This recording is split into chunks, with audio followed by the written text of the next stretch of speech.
notebook out of Maya. Wait, so we got some drumettes? So a couple weeks ago, guys, we had a company barbecue at my house. A little pool party, played some basketball. You know, Mike brought his kids over. Kelvin came, Steven came, and, you know, I made some wings.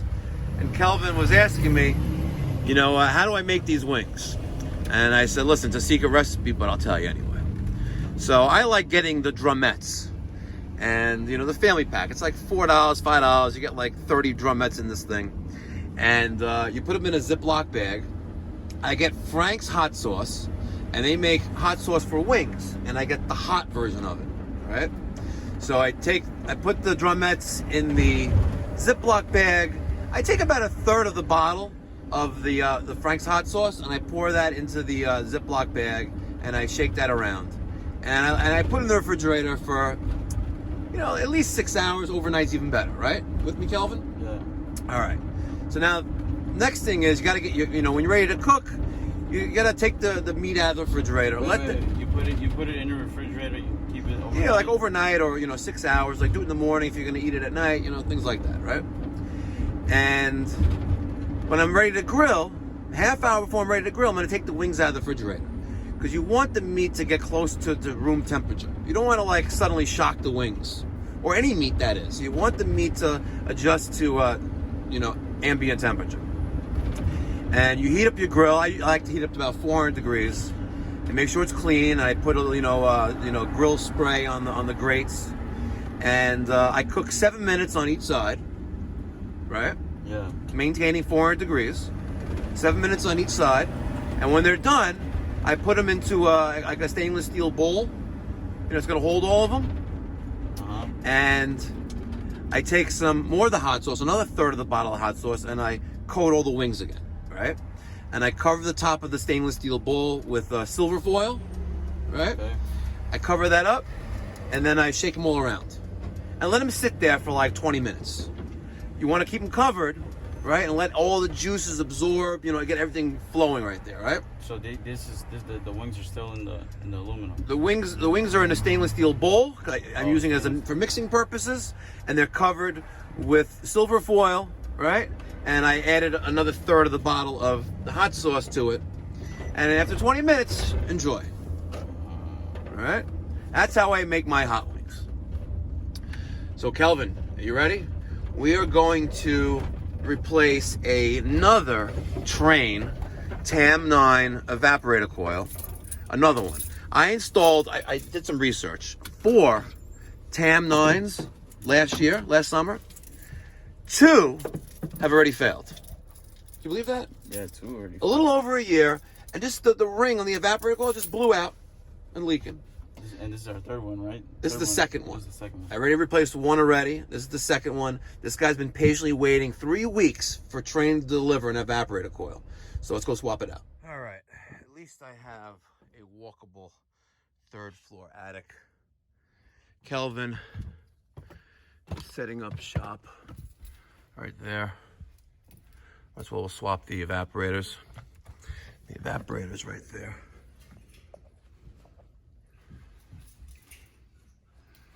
All right, Kelvin. So a couple winters ago, this homeowner experienced a massive water leak. The pipe in the heating coil froze up.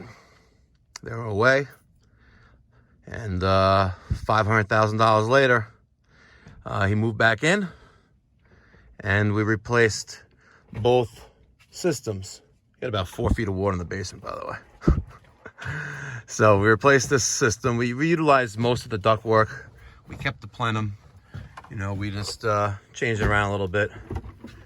And inspector kind of yelled at me and goes, listen, you got to put some pokey on it. I'm like, okay, whatever. So we put in this TAM9. This is 17 SEER, 2-speed system. Got my return plenum, the TAM9, which I'm never putting in ever again.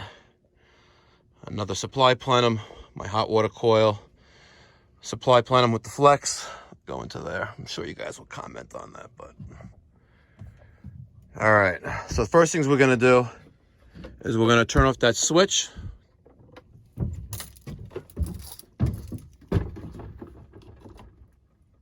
There we go. Make sure our power went out. We're gonna get the screw gun with a fillet bit on it. Take all those out. All these covers gotta come off. It's annoying, but whatever. So we'll do that now. I gotta tell you, I hate these TAM9s.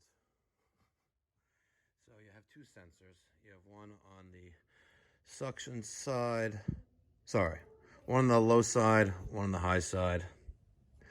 You gotta swap out the electronic expansion valve there. This is what they give you out of the box. Tons of screws. You have the bottom condensate tray for vertical installations. This piece, it's annoying. It really is. Don't forget the sensors, don't damage them, because the system with that electronic expansion valve monitors the temperatures. So we're gonna wrap the sensors up. This one went there. This one went right there. We're gonna wrap them up with the supplied foam and slide it back in. Stay tuned. What do you think? I'm gonna show you all my tricks. All right, I got the new evaporator coil in.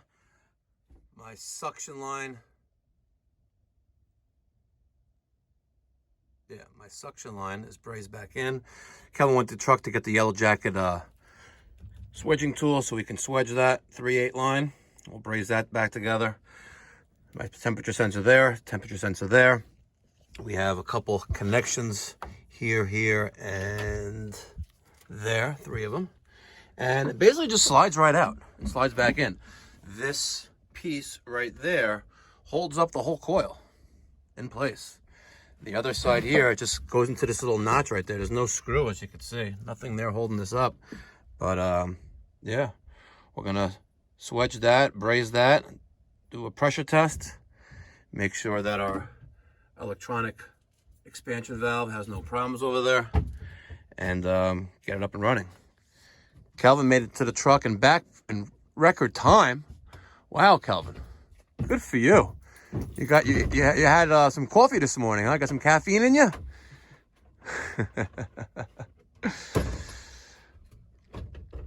So we got the swedging tool right here. I'll do that for you guys. Show you how to do that. Give it here, Kelvin. Thank you.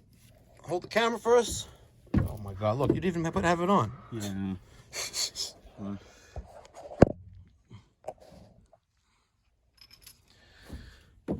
All right. First, let's make sure it'll fit in there. Because when you cut it, there you go. It's like that. Make sure no debris in there. Thanks, Kelvin, for holding the phone.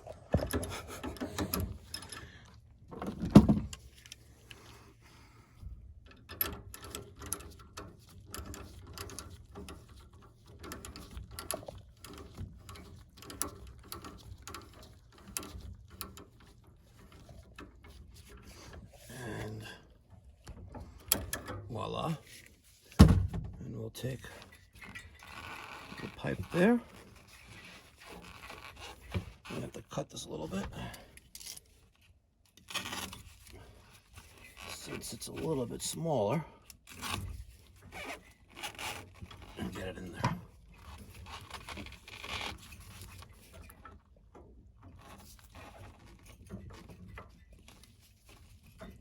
Just like that.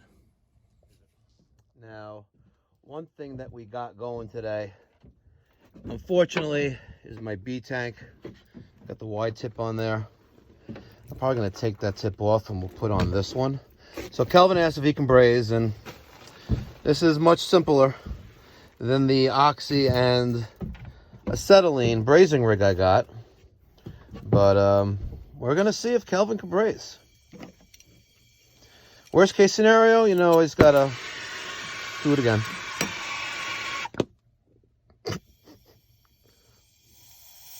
What are you doing?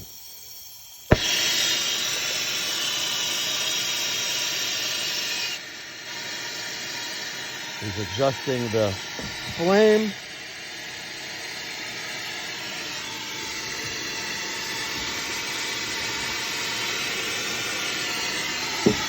Let's see if Kelvin can breathe.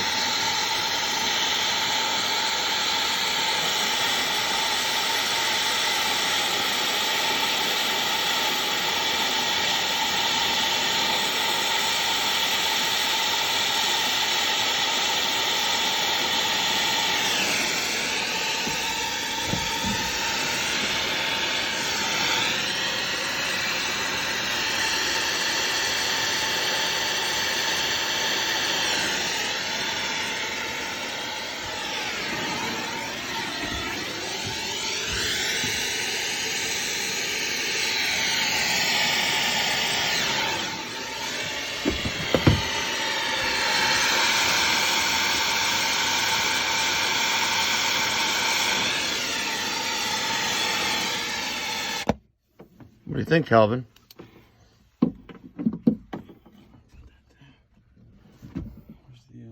Where's the rag?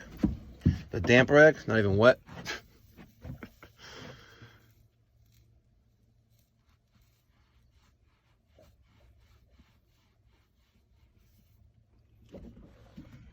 We're good. Yeah? Yep. Want to bet? Yeah, I want to bet. Okay. Let's go pressurize and see if we got any leaks. You got it finally? Wow, it only took like 2 minutes for the low side.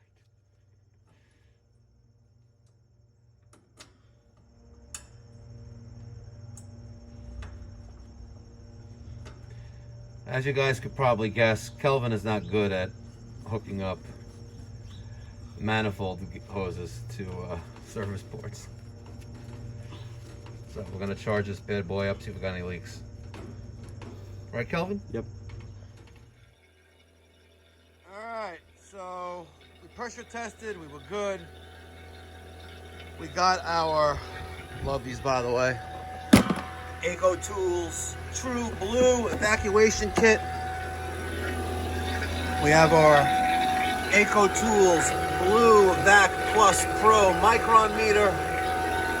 And our field piece, I think this is the VR million whatever.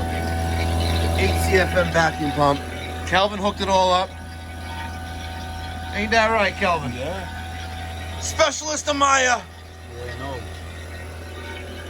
Our gas ballast is still open. And we're gonna wait for that to go to 500 and do a decay test. So thanks for tuning in. If you're one of those 80% of the viewers who are not subscribers, stop playing games. Just smash that subscribe button, smash that like button, and if you want to get post notifications on when the one and only Plumber Mike posts to this amazing YouTube channel for the YouTube community, hit that alarm bell. And thoughts, feedback, criticism down in the comments section down below. Or what are we gonna do, Kelvin? What was I gonna do? Otherwise, if you don't do what I just told you to do, Oh yeah. we're gonna get Godzilla to come over your house and open up a can of whoop. Yep. Alright, let's open up, close the gas ballast, and when we wait, thanks for tuning in, guys. Subscribe, like, alarm bell, comment, all that good stuff. See you next time.